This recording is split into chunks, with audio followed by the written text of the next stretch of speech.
শেষ খবর।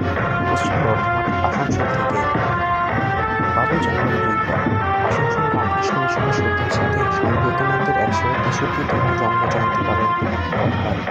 সেখানে জুবলি মোড়স্থিত বিবেকানন্দের পূর্ণা অবয়ব মূর্তিতে মাল্যদান ও রামকৃষ্ণ মিশনের বিবেকানন্দ প্রতিকৃতি মঞ্চে আছেন অমরনাথ চট্টোপাধ্যায়, তাকেও মঞ্চে আহ্বান করছি। গুরুদাস চট্টোপাধ্যায়, তাকে মঞ্চে আহ্বান করলাম। এবং চ্যাটার্জি, ডেপুটি মেয়র অভিজিৎ ঘটক সহ অন্যান্য অতিথি ও রামকৃষ্ণ মিশনের মহারাজ সোমা আত্মানন্দজি উপস্থিত ছিলেন।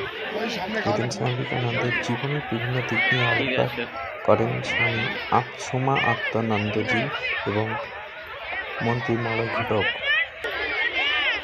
পশ্চিম বর্ধমান আসানসোল থেকে আমাদের রিপোর্টার উজ্জ্বল দাস আপডেট পাঁশকুড়ার জন্য।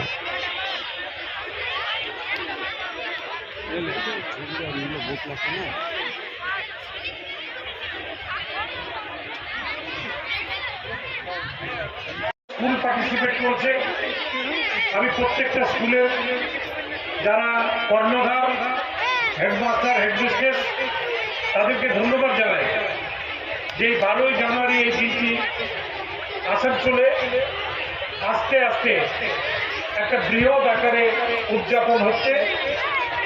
আজ থেকে 10 বছর আগে যা ছিল, এই 10 বছরের মধ্যে কিন্তু আমাদের মাননীয় সম্পাদক মহাশয় সনাতনানন্দজি মহারাজের নেতৃত্বে কিন্তু রামকৃষ্ণ মিশন আসানসোলে অনেকটা বড় হয়েছে, তার পরিধি বেড়েছে।